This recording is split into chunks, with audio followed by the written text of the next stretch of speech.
Welcome to mega 9 box office. Power star Pawan Kalyan నటిస్తున్న సినిమాలు Harihara Veeramallu, OG, Ustaad Bhagat Singh. అయితే వీరమల్లు, ఓజీ ఈ ఇయర్ లో థియేటర్స్ లోకి వచ్చేందుకు రెడీ అవుతున్నాయి. మరి ఉస్తాద్ భగత్ సింగ్ పరిస్థితి ఏంటి? అసలు ఈ మూవీ నిజంగా వస్తుందా అనే డౌట్ స్టార్ట్ అయింది.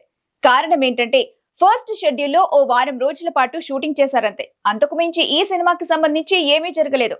అయితే రీసెంట్ గా హరీష్ శంకర్ ఉస్తాద్ భగత్ సింగ్ గురించి కాస్త లీక్ చేసి మరోసారి ఇంట్రెస్ట్ ని క్రియేట్ చేశారు. ఇంతకీ ఉస్తాద్ గురించి హరీష్ ఏం చెప్పాడు? ఈ మూవీ వచ్చేదెప్పుడు? Let's watch.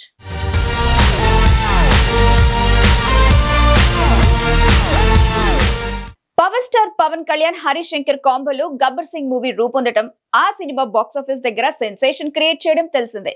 దీంతో ఈ క్రేజీ కాంబోలో మూవీ వస్తే చూడాలని పవర్ స్టార్ ఫ్యాన్స్ ఎప్పటి నుంచో ఈగర్ గా వెయిట్ చేస్తున్నారు.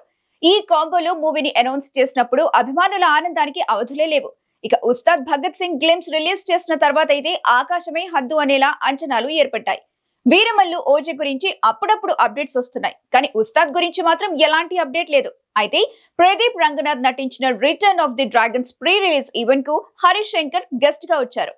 ఈ ఈవెంట్ లో హరీష్ శంకర్ మాట్లాడుతూ పవన్ కళ్యాణ్ ఓపెన్ టాప్ మీద కూర్చొని ప్రయాణం చేస్తున్న వీడియో అప్పట్లో నేషనల్ వైడ్ ట్రెండ్ అయింది. అలాంటి ఎపిసోడ్ ఉస్తాద్ భగత్ సింగ్ మూవీలో ఉంటుందని హరీష్ శంకర్ లీక్ చేశారు. దీంతో ఉస్తాద్ భగత్ సింగ్ వార్తల్లోకి వచ్చింది. ఈ క్రేజీ మూవీ ఉస్తాద్ వచ్చేది ఎప్పుడనేది ఆసక్తిగా మారింది. హరీష్ శంకర్ బాలయ్యతో మూవీ ప్లాన్ చేస్తున్నాడు. అందుచేత ఉస్తాద్ నెక్స్ట్ ఇయర్ లో కూడా రావడం అనుమానమే అనే టాక్ వినిపిస్తుంది.